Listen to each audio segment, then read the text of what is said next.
investigating the small size of particles.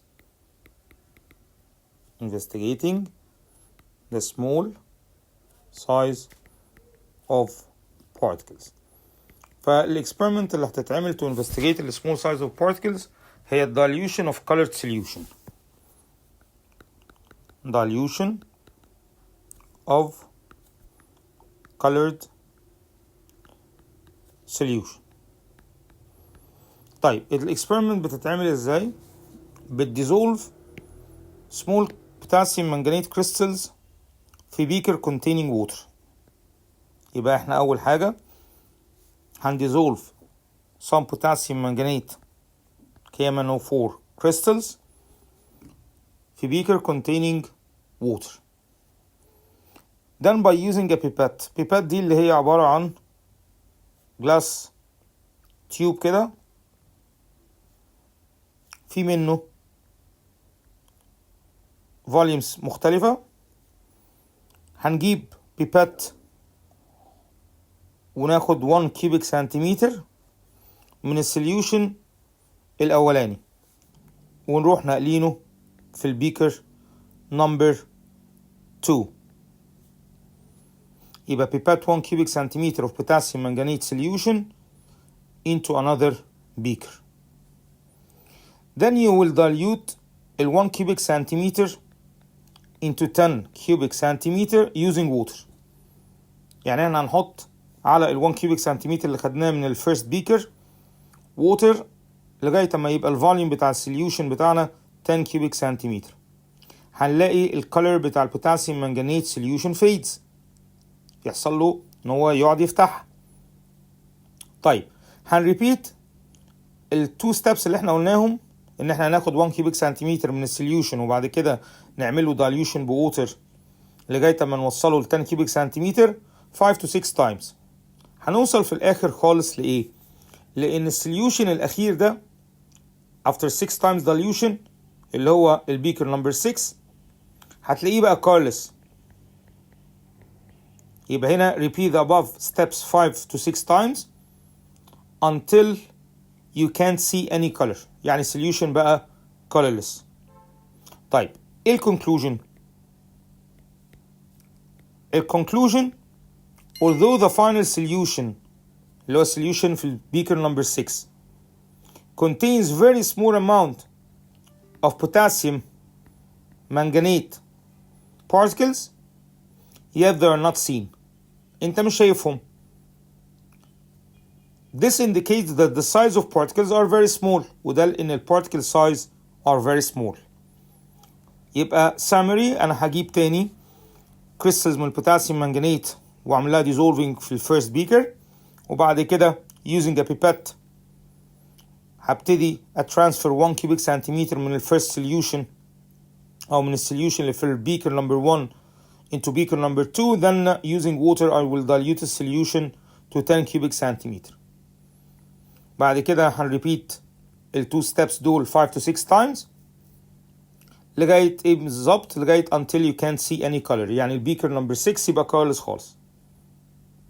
فاحنا ممكن نكونكلود انه although the final solution الأخير اللي في بيكر نمبر 6 contains very small amount of potassium manganate particles yet they are not seen، ومع ذلك هم مش متشافين. This indicates that the size of particles are very small. طيب سؤال بقى، هو البارتكلز ليه في بيكر نمبر 1 كانوا متشافين مع ان هم small؟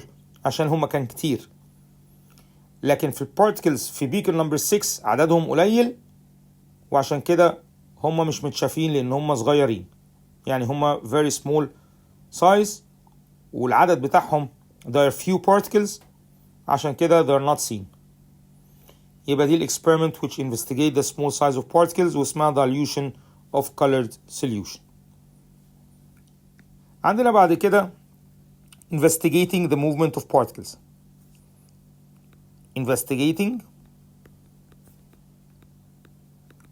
the movement of particles.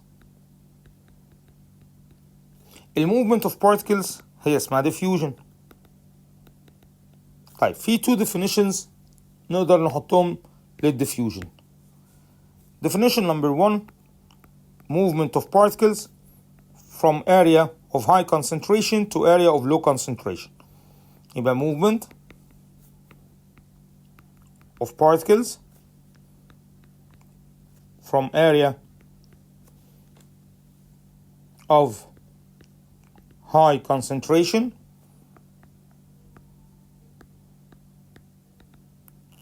to area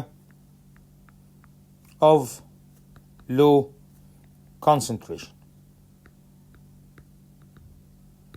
طيب دي بالنسبة للديفينيشن نمبر 1. في another definition للديفيوجن إن هو random movement of different particles until they get mixed up. يبقى random movement of different particles until they get mixed up. يعني مثلا عملت spraying لبرفيوم، فالبارتكلز بتاعت البرفيوم بتبتدي to move randomly في الأير that they collide with air molecules and they change direction لغاية امتى؟ لغاية اما they form mixture with air، فيبقى mixture من البرفيوم مع الاير. ده الديفينيشن للديفيوجن. طيب experiment number 1 للديفيوجن. experiment number 1 اللي هي في البيكتشر ده او في الفوتو ده. احنا هنعمل ايه؟ هنجيب كريستالز من البوتاسيوم منجنيت في دبل اي اللي هي KMnO4 KMnO4 كريستالز solid crystals، ونبتدي نحطها في الجار نمبر 1. يبقى هنا هنحطها في جار نمبر 1. اول ما تحط الكريستالز بتاعت البوتاسيوم منجنيت اللي لونها purple في الجار نمبر 1 تلاقي البوتاسيوم منجنيت كريستال سينك. يبقى اول حاجه بوتاسيوم منجنيت كريستالز سينك، تلاقيها نزلت تحت في البيكر. يبقى احنا بنتكلم هنا على البوتاسيوم منجنيت ديفيوجن. طيب بعد ما البوتاسيوم منجنيت crystals are placed in the jar and they sink، يبتدي البوتاسيوم منجنيت crystals dissolve. يبقى بوتاسيوم منجنيت crystals dissolve. يبقى أول حاجة they sink وبعد كده they dissolve. dissolve في chemistry means what? means in ال KMnO4 crystals which are solid particles يبتدوا يدوبوا في المية اللي هي ال AQ، ودي اختصار لأكوا اللي هي الووتر. طيب بيدوبوا هنا يعني ايه؟ يعني البوتاسيوم اين بيسيبريت من المنجنيت اين، يعني كل واحدة من الاينز تسيبريت من التانية. السيبريشن ده اسمه اينايزنج، يعني البوتاسيوم منجنيت كريستالز اينايز، واينايز يعني معناه ان هي to separate into ions اللي هي البوتاسيوم اين اللي هي الكي بوزيتيف، والمنجنيت اين في دبل اي اللي هي الMnO4 النيجاتيف. يبقى اول ما تحط البوتاسيوم منجنيت كريستالز في الجار ايه اللي بيحصل؟ البوتاسيوم منجنيت كريستال سينك، تلاقيهم وقعوا تحت، هم موجودين تحت اهو. بعد كده البوتاسيوم منجنيت كريستالز ديزولف. وديزولف معناها ايه؟ معناها ان البوتاسيوم منجنيت بيأينايز. ويعني ايه كلمة بيأينايز؟ يعني معناها ان هو بيسيبريت into ions. فالكي KMnO4 ده اللي هو البوتاسيوم منجنيت في دبل اي بلس AQ اللي هي aqua اللي هو الووتر بتتفكك الى ايه؟ separate into K positive plus MnO4 negative. بعد ما البوتاسيوم منجنيت كريستال سينك and they dissolve يبتدي البارتكلز بتاعت البوتاسيوم اينز والمنجنيت في دبل اي اينز to move randomly. يبقى هنا K positive ions اللي هي البوتاسيوم ions and MnO4 negative اللي هي المنجنيت ions يبتدوا to move randomly. طيب moving randomly اللي هي diffusion. يبقى تاني نراجع سوا. أول حاجة البوتاسيوم منجنيت كريستال سينك. تاني حاجة البوتاسيوم منجنيت كريستالز ديزولف، وديزولفينج يعني البوتاسيوم اللي هو البوتاسيوم منجنيت يتفكك لبوتاسيوم اين K بوزيتيف بلس MnO4 نيجاتيف، والAQ دي معناها aqueous ومعناها ان هي dissolved in water. dissolved in water. طيب سؤال، هو احنا ليه ما بنكتبش plus H2O؟ ليه بنكتب plus AQ؟ لان لو كتبنا plus H2O يبقى ده chemical reaction chemical change، لكن هنا يا جماعة ده dissolving، والdissolving ده physical change، فبيتكتب بوتاسيوم منجنيت plus AQ. AQ اللي هي اختصار لووتر اللي هي aqua، وgives potassium ion plus manganate ion وبيتكتب تحتيهم AQ اللي هو aqueous means dissolved in water. بعد كده قلنا ان البوتاسيوم اينز والمنجنيت اينز هما الاثنين هيبتدوا يموف randomly. يبقى البوتاسيوم اينز اللي دايبه اللي هي aqueous والمنجنيت اين اللي دايبه اللي هي الاكويس هما الاثنين يبتدوا to move randomly او diffuse. وهما بيموف randomly بيبتدوا يكولايد في الووتر مولكيولز. يبقى هنا بوتاسيوم اينز and manganate ions collide with the water molecules. وهم بيكولايدوا with water molecules بيخبطوا في المولكيولز بتاعت الووتر. they change direction. they change direction.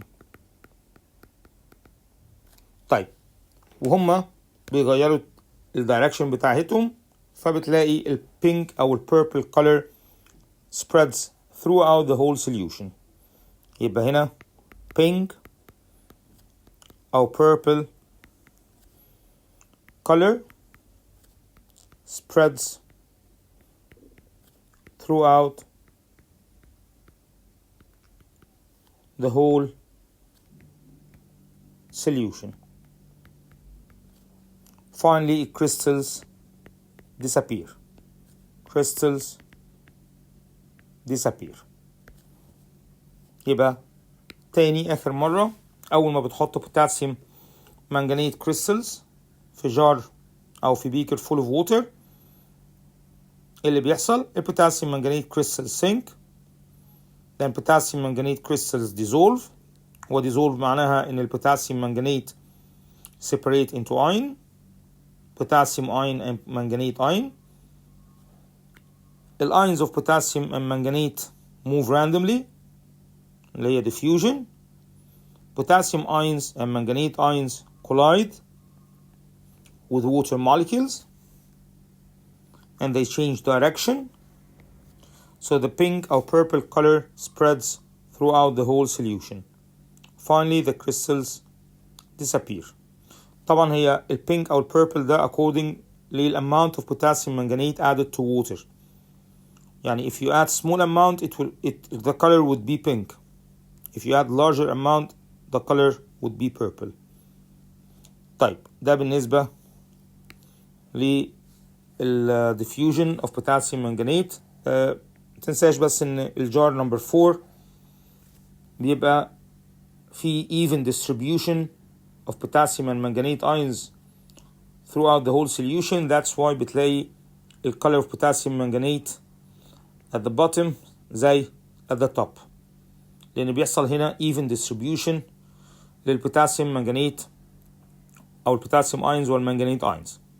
على فكرة اللي بيدي الcolor البيربل هي المنجنيت ion، هي المنجنيت اين، هي دي اللي بتخلي السوليوشن لونه بيربل. وده لان المنجنيز اللي موجود جوه المنجنيت اين ده ترانزيشن ميتال، والترانزيشن ميتالز دايما وجودها في الاينز او في الكومباوندز بيخلي السوليوشن بتاعها colored. طيب في 2 points هنا مهمين جدا. اول point: if the experiment is repeated in hot water ايه اللي هيحصل؟ اول حاجة الكريستالز will dissolve faster. يبقى هنا if the experiment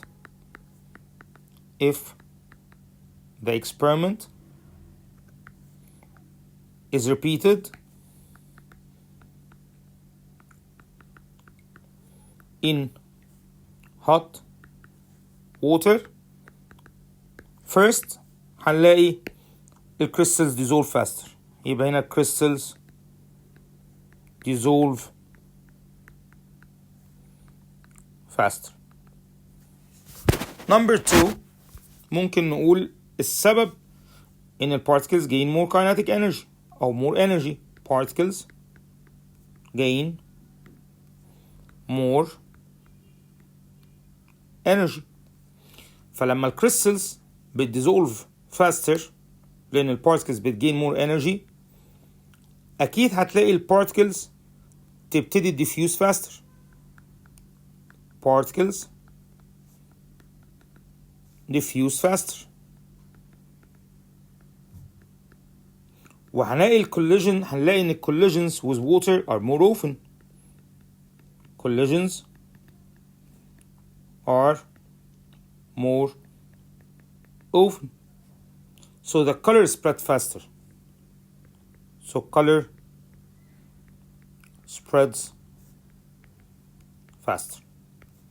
يبقى هنا لو الاكسبيرمنت اتعادت في ميه سخنه الكريستالز هتدوب اسرع، يبقى crystals dissolve faster والparticles gain more energy.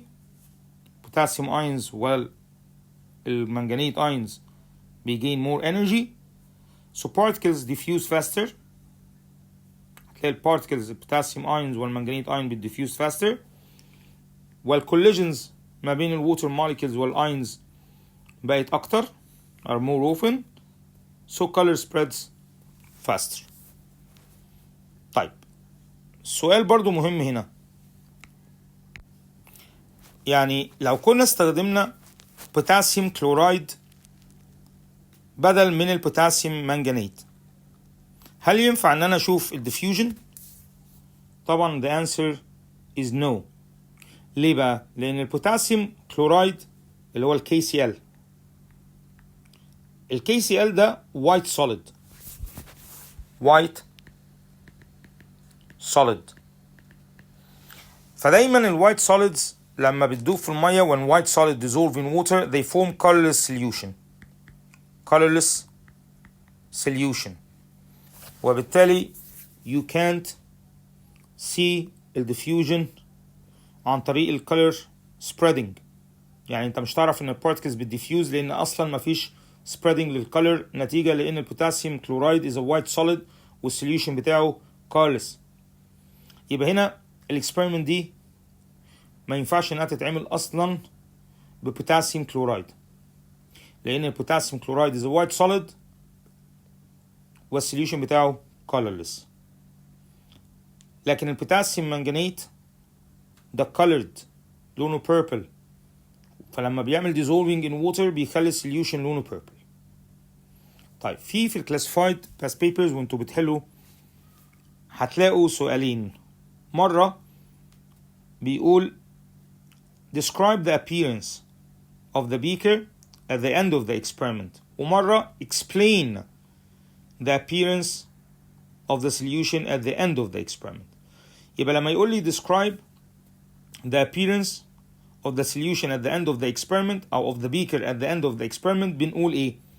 بنقول إن solution becomes purple. Number 2 نقدر نقول crystals disappear. يبقى احنا نقول solution becomes purple and crystals disappear. ده لو اتسألنا describe the appearance of the beaker at the end of the experiment. وعلى فكرة ممكن ما نقولش crystals disappear، ممكن نقول just crystals get smaller، لأن لو أنت حاطط crystals كتير مش هتختفي، they will not disappear، بس they will get smaller عشان كميتهم هتقل. طيب ده لو كان السؤال describe. أما لو كان السؤال explain the change in the appearance of the solution أو of the beaker at the end of the experiment، في الحالة دي بقى هنقول إن solution becomes purple because of diffusion. يعني هنا هنقول إن solution بقى لونه purple عشان حصل diffusion. ده لما يتسأل على explain. يبقى لما يتسأل على explain لازم ندي reason، لكن لما يكون السؤال describe احنا مش بنجيب سيرة الديفيوجن أصلا. طيب يبقى كده احنا خلصنا experiment number 2 اللي هي diffusion of potassium manganate VII. ده كان experiment number 2. ممكن نكتب هنا التايتل بتاعتنا diffusion of potassium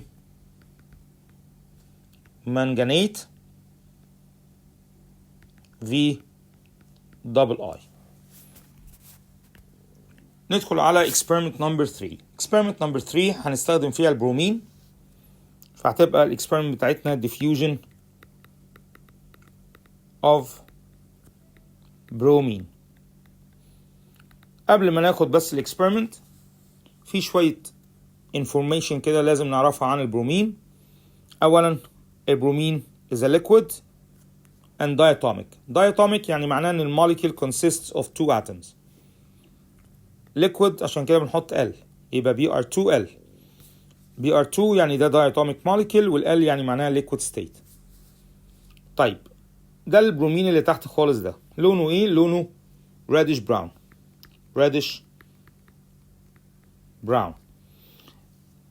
It's volatile. يعني ايه كلمة volatile؟ يعني evaporates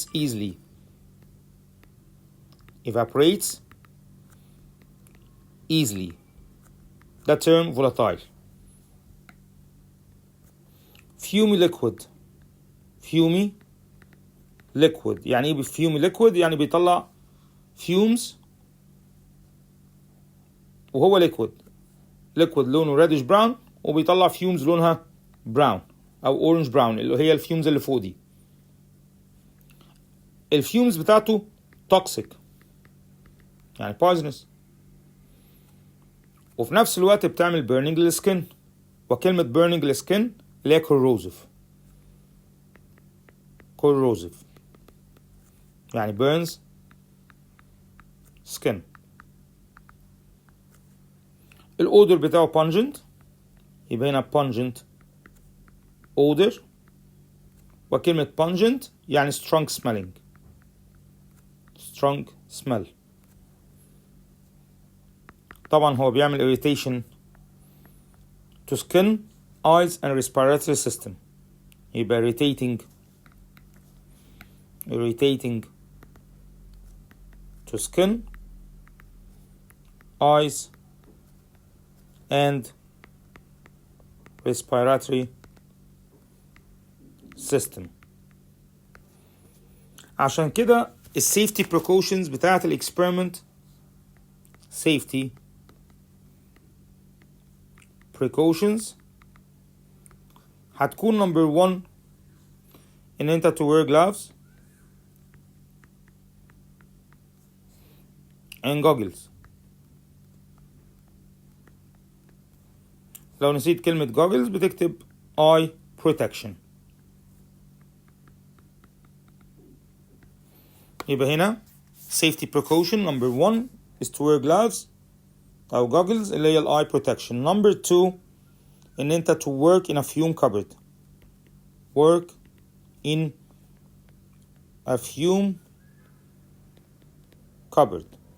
والfume cupboard ده بيبقى cupboard دولاب وظيفته كلها إن هو ما يخرجش الفيومز التوكسيك بره فما تجيش ناحيتك فأنت ما تشمهاش، وفي نفس الوقت عشان تضمن السيفتي ممكن تهوي الأوضة يبقى اسمها well ventilated room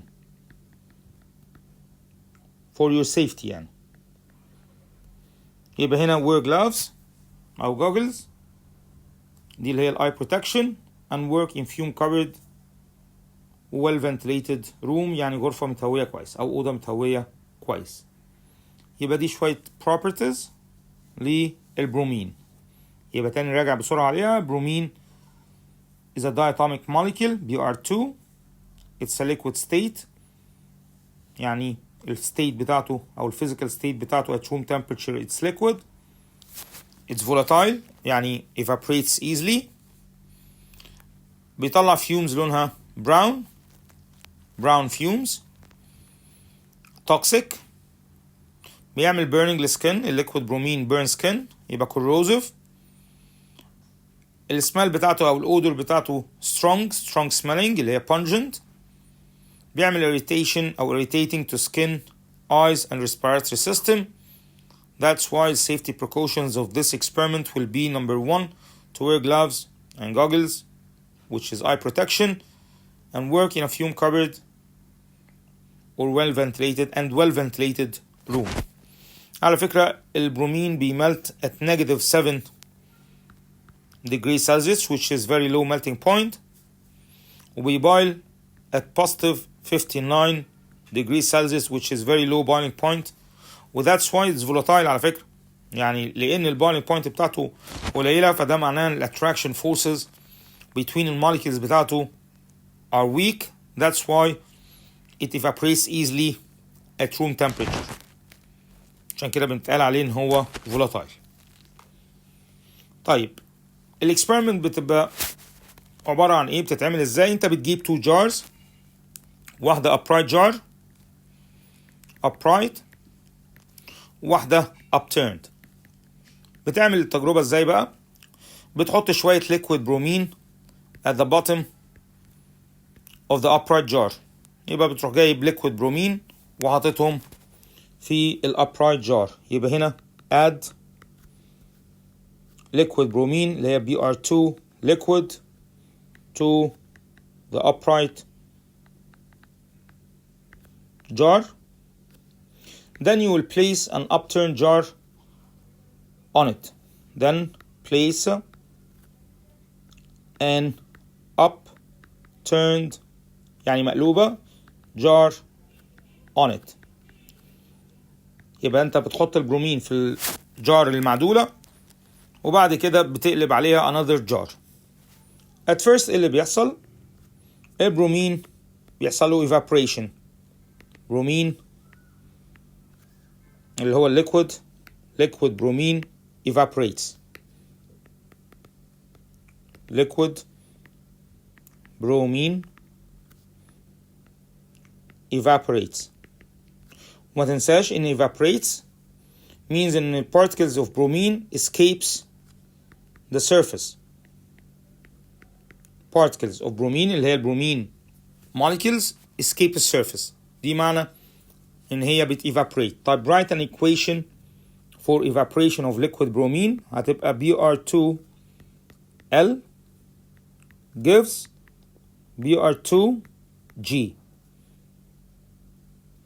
بعد ما الليكويد برومين evaporate اللي هو بيتحول من liquid state للgas state بيبتدي البرومين molecules to move randomly. Br2 gaseous molecules move randomly which is diffusion اللي هي diffusion. طبعا هما بيتحركوا randomly بيبتدوا collide with the air molecules inside the jar. ما هو في air جوه الجار. يبقى هنا number 3 bromine gaseous molecules collide with air molecules. وهم بيعملوا collisions بيغيروا اتجاهاتهم طبعا. they change direction. collide with the air molecules they change direction. فتلاقي اللون البراون أو الأورنج براون يبتدي spreads throughout both gas jar. Brown color spreads throughout both gas jars. طبعا بعد فترة بتلاقي both gas jars have the same intensity of brown color لأن ال particles of bromine بتعمل even distribution، يعني بتdistribute نفسها evenly throughout both gas jars. يبقى احنا تاني ال experiment quickly. انت بتadd liquid bromine to the upright jar اللي هو ال bottom jar. Then you place an upturned jar on it. أول حاجة ال liquid bromine evaporates، يعني escape the surface. Particles of bromine escape the surface لأن هما overcome the force of attraction and they escape the surface. طب write an equation for evaporation of liquid bromine. يبقى Br2 liquid gives Br2 gas. بعد كده البرومين molecules ال gaseous molecules move randomly اللي هي diffusion. Bromine molecules collide with air molecules and they change direction. The brown color spreads throughout both gas jars. دي الexperiment للdiffusion of liquid bromine أو diffusion of bromine. طيب experiment number 3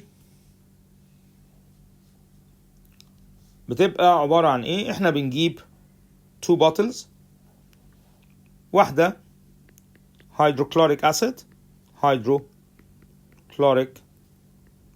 acid دي عبارة عن ايه؟ عبارة عن جاز هيدروجين كلورايد وضايف في ميه. هيدروجين كلورايد جاز dissolved in water.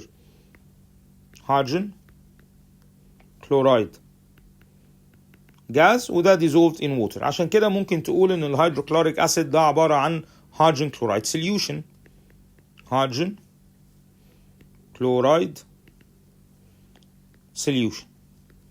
يبقى خدوا بالكم بقى، احنا هنا عندنا على فكرة هو بيتكتب HCl aqueous. احنا كده هنا عندنا 2 HCl، واحد جاز اللي هو هيدروجين كلورايد، واحد aqueous اللي هو السوليوشن بتاعه اللي هو هيدروكلوريك اسيد. ده بالنسبة للليفت باتل. بالنسبة للرايت باتل، الباتل دي مكتوب عليها امونيوم هيدروكسيد. امونيوم هيدروكسيد. الامونيوم هيدروكسيد اللي هي NH4OH امونيوم هيدروكسيد، وده بيبقى سوليوشن بيبقى فيه امونيا جواه، عشان كده ممكن يكتب NH3 aqueous، يعني ده امونيا solution. طيب ايه الجاز اللي dissolved جوه البطل بتاعت الامونيا او الامونيوم هيدروكسيد؟ ده بيبقى امونيا جاز. يبقى جوه البطل دي في جاز NH3 جاز اللي هو الامونيا. يبقى احنا تاني عندنا 2 bottles. on the left ده الباطل بتاعت الهيدروكلوريك اسيد HCl aqueous، دي اللي هي هيدروجين كلورايد solution، الجاز اللي دايب جوه الووتر ده هيدروجين كلورايد. وعندنا الرايت باتل دي اللي هي امونيوم هيدروكسيد، وده بيبقى عبارة عن امونيا dissolved in water اللي هي NH3 aqueous.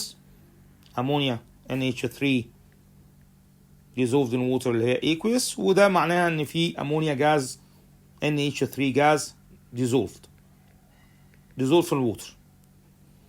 طيب السؤال هنا مهم جدا بقى، هو احنا ليه لما بنفتح التو باتلز ونحطهم قدام بعض كده بيعملوا وايت سموك؟ والوايت سموك دي ايه السبستنس بتاعته؟ فالاجابه الحقيقه من الكلاس بتاع الستيتس اوف ماتر. كنا قلنا ان الأمونيا جاز NH3 جاز بتراكت مع الهيدروجين كلورايد جاز. فايه اللي بيحصل؟ الهيدروجين goes to ammonia to form NH4Cl which is ammonium chloride. ammonium chloride وده solid compound.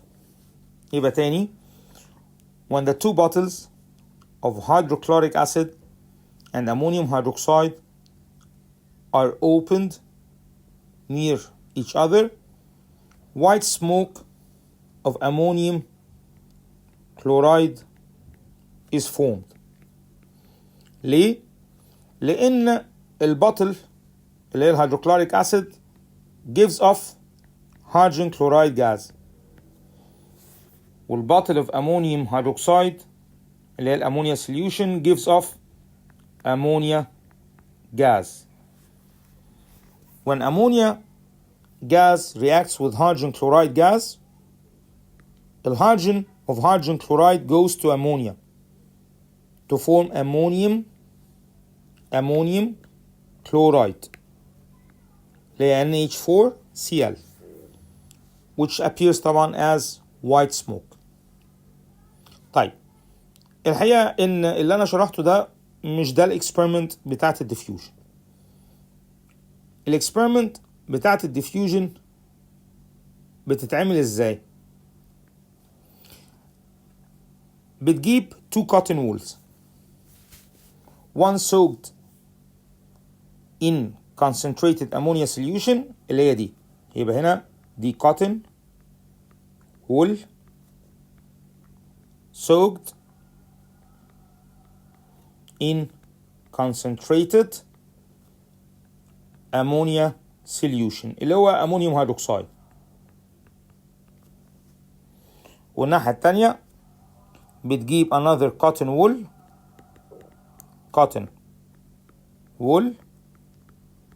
soaked in concentrated hydrochloric acid.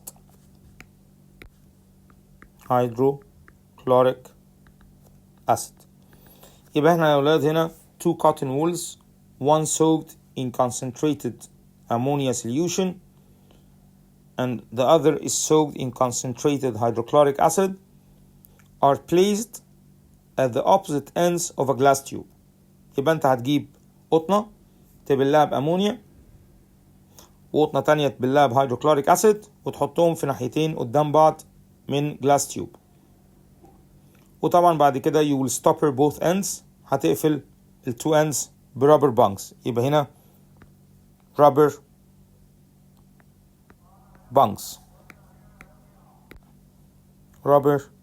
bunks. يبقى هنا تاني, one cotton wool is soaked in concentrated ammonia and the other soaked in concentrated hydrochloric acid are placed at the opposite ends of the tube, and then the tube is stoppered from both ends by rubber bunks. طيب ناحيتين هيتقفلوا برابر بانكس. السؤال دلوقتي, الكوتن وول soaked in hydrochloric acid اللي هي left دي will give off انهي جاز؟ hydrogen chloride gas. طب والكوتن وول soaked in ammonia solution اللي هي على الرايت will gives off ammonia gas. يبقى هنا cotton wool soaked in hydrochloric acid اللي على left gives off hydrogen chloride gas, والcotton wool on the right اللي هي soaked in ammonia solution gives off ammonia gas. طبعا الهيدروجين كلورايد جاز والامونيا جاز هما الاتنين يبتدوا يعملوا diffusion, يعني they move randomly inside the tube. As they move randomly طبعا they collide with air molecules inside the tube, so they change direction. طيب هيبتدوا يتحركوا ويغيروا ويخبطوا في بعض زي ما اتفقنا, ويخبطوا مع بعض يعني في الاير, هيدروجين كلورايد تخبط في الاير والامونيا تخبط في الاير, يغيروا اتجاهاتهم, they change direction. Finally they meet together. When the two particles of ammonia and hydrogen chloride meet together, they collide. يبقى هنا when hydrogen chloride gas and ammonia gaseous particles meet together, they collide. When they collide, they react. They react to form ammonium chloride. Ammonium chloride, which is white smoke. يبقى to form white smoke of ammonium chloride. White smoke of ammonium chloride. والإيكويشن زي ما احنا كاتبينها NH3 gas plus HCl gas, فال H goes to ammonia to form NH4Cl which is white solid. بيبان على هيئة smoke لونه white smoke. طيب لو احنا بصينا للفوتو هنلاقي ان الوايت smoke of ammonium chloride is formed near to the cotton wool soaked in hydrochloric acid. يعني ادي المسافة ما بين الوايت cotton أو white smoke والcotton soaked in hydrochloric acid. ودي المسافة distance between ال white smoke والcotton wool soaked in ammonia solution. هتلاقي إن لو افترضنا إن طول التيوب ده 1 meter in length يعني 100 سنتيمتر، هتلاقي إن 40 سنتيمتر دي distance between ال cotton wool soaked in hydrochloric acid مع ال white smoke و 60 سنتيمتر دي distance between الأمونيا اللي هي ال cotton wool soaked in ammonia وال white smoke. فهنا يجي سؤال مهم جدا، ليه ال white smoke is formed near to the cotton wool soaked in hydrochloric acid؟ يبقى هنا why does the white smoke forms near the cotton wool soaked in hydrochloric acid. Soaked in hydrochloric acid. الحقيقة إن ده نتيجة لأن الأمونيا بتديفيوز faster than الهيدروجين كلورايد. طب ليه الأمونيا بتديفيوز faster than الهيدروجين كلورايد؟ يبقى هنا الأمونيا diffuses faster than hydrogen chloride. طب ايه السبب؟ ايه اللي مخلي البارتكلز اوف امونيا بتديفيوز faster than البارتكلز اوف hydrogen chloride؟ يعني الموليكيولز بتاعت الامونيا بتديفيوز faster than الموليكيولز اوف hydrogen chloride. ايه السبب؟ السبب ان الامونيا وزنها اخف. الامونيا molecules عندها lower relative molecular mass. يبقى هنا since ammonia has less relative molecular mass. طيب هو ايه الموليكولر relative molecular mass ده؟ ده وزن الموليكول. relative molecular mass ده اللي هو وزن الموليكول.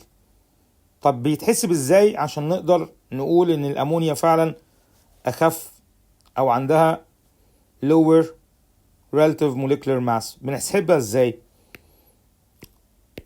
بنحسب ال MR of hydrogen chloride عن طريق البريودك تيبل. يعني بنروح نجيب البريودك تيبل وبنطلع الاتوميك ماس اللي على الهيدروجين اللي هو 1 والاتوميك ماس اللي على الكلورين اللي هو 35.5 اللي هو وزن الاتوم هيدروجين 1 وزن الاتوم كلورين 35.5. ده من البريودك تيبل. فبنعمل لهم adding فبيطلع 36.5. هنروح نعمل كده برضو على الأمونيا.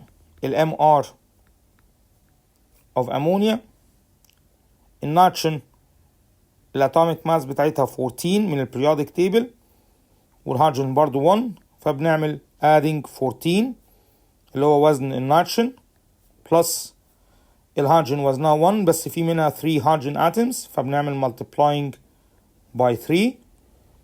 4 plus 1 by 3 give you 13. وبكده يبقى وزن موليكيول الأمونيا less than الهيدروجين كلورايد.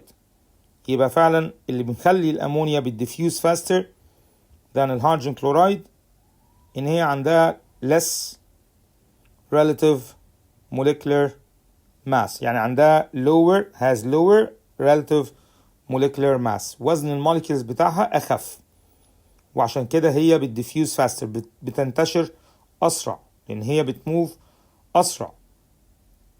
طيب يبقى تاني تجربة quickly، احنا بنجيب cotton wool soaked in concentrated ammonia solution، ونجيب cotton wool soaked in concentrated hydrochloric acid، يعني نجيب قطنتين واحدة نبلها بأمونيا واحدة نبلها بهيدروكلوريك، and you place them at opposite ends of the tube، وتحطهم في ناحيتين عكس بعض في التيوب، then you stopper both ends by rubber bungs، وبعد كده بتقفل الرابر بالرابر بانجز الناحيتين، بتفضل مستني الريزلت بتاع الاكسبيرمنت. ايه هو الريزلت بالظبط؟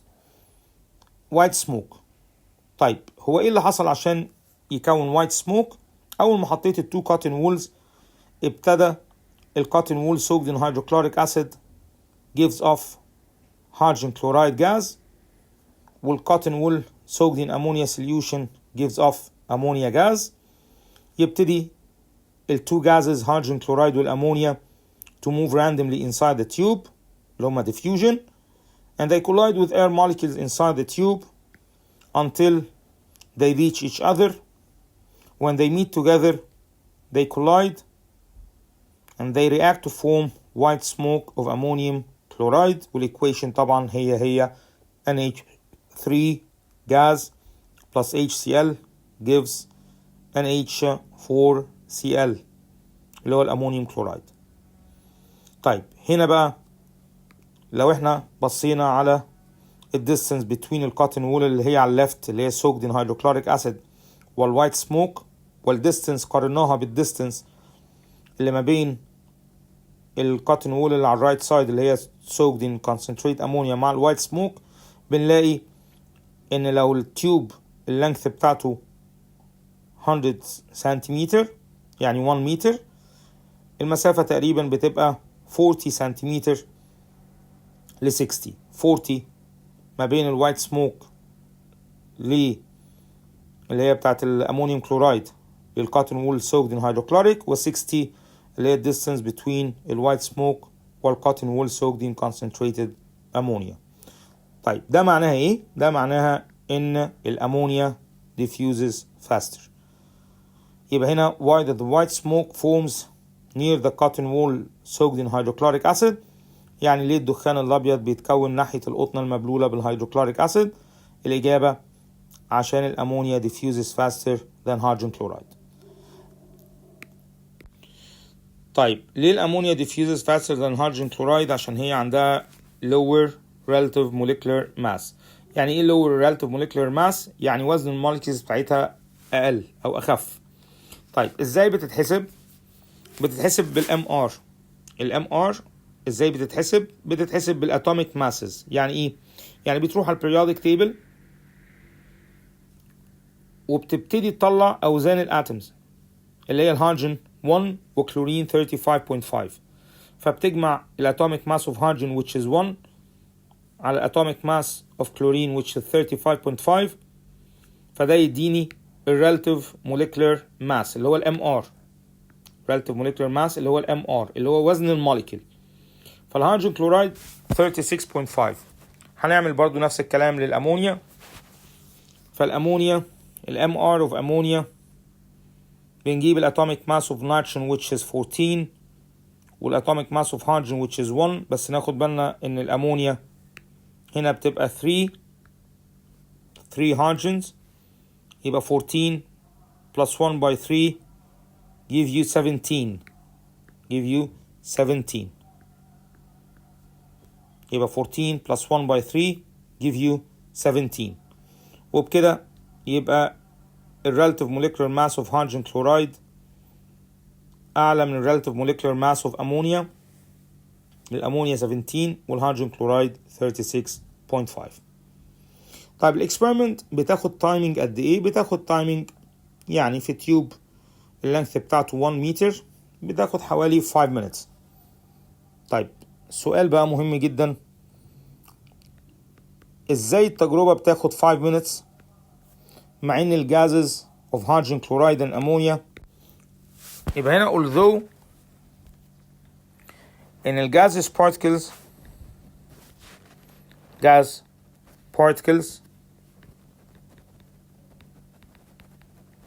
move at a speed of several hundred meters per second, 100 meters per second at room temperature,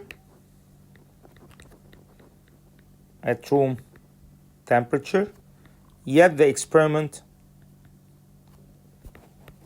took 5 minutes for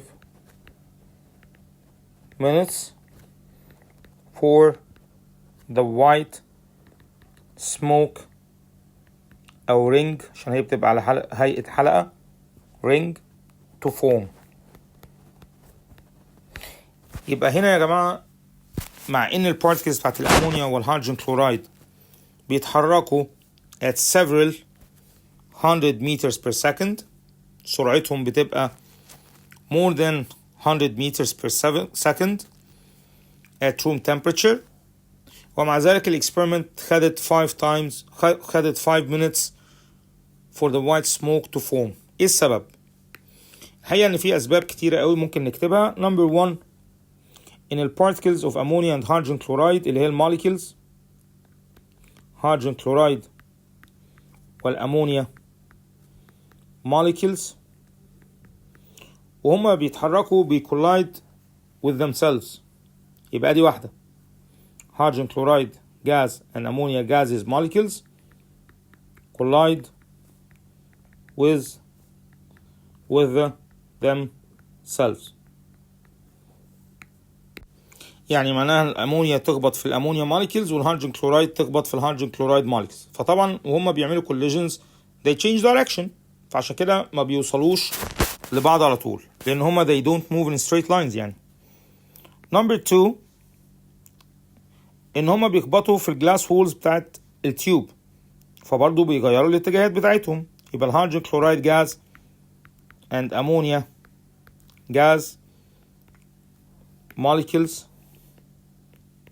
يبقى hydrogen chloride gases molecules والأمونيا gases molecules collide with the glass tube، فبرضو they change direction. طيب number 3 ممكن تقول إن هما الهيدروجين chloride gas molecules والأمونيا gases molecules move randomly، they don't move in straight lines. يعني يبقى هنا they don't move in straight lines. يعني ما هواش التيوب اهو، فالهيدروجين كلورايد موليكيول بيمشي في straight line والامونيا موليكيول بيمشي في straight line فيقابلوا بعض within a second. يعني لا، ده هما move randomly وقاعدين يعملوا collision مع الجازز molecules اللي في الاير وقاعدين يخبطوا في نفسهم. معلش هو في كنا ممكن نكتب قبل number 2 ان هما خلي دي number 2 معلش في النص، ان الامونيا والهيدروجين كلورايد collide with الاير، hydrogen chloride gases molecules والامونيا gases molecules collide with the air molecules. and they collide. Number 3, the hydrogen chloride والأمونيا molecules collide with a glass tube.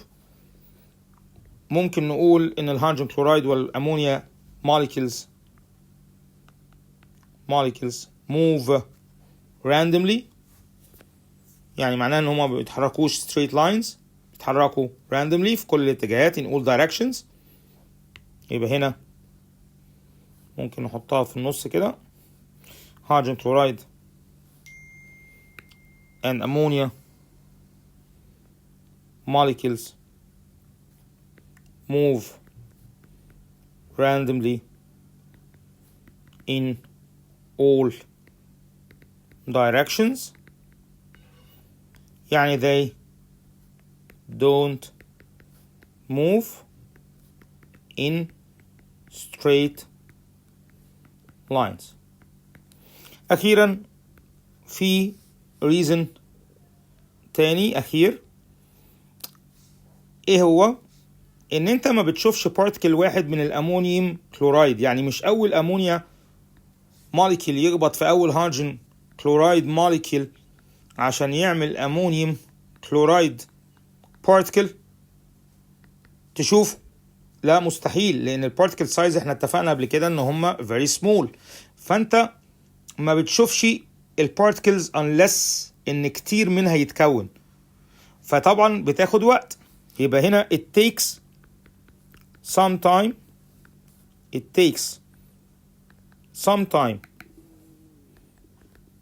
for enough particles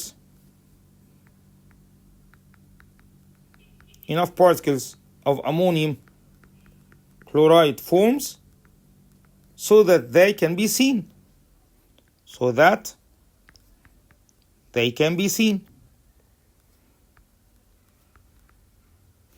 يبقى هنا احنا ما بنشوفش اول بارتكل امونيوم كلورايد يتكون من اول موليكيول امونيا يخبط في اول موليكيول هيدروجين كلورايد.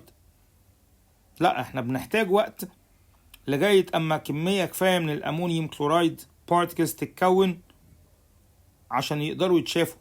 يبقى it takes some time for enough particles of ammonium chloride to form or forms so that they can be seen. يبقى احنا ما بنشوفش اول particles اتكونت، احنا بناخد وقت لغايه اما كميه كفايه من الامونيوم كلورايد تتكون عشان نقدر نشوفه. يبقى it takes some time for enough particles of ammonium chloride to form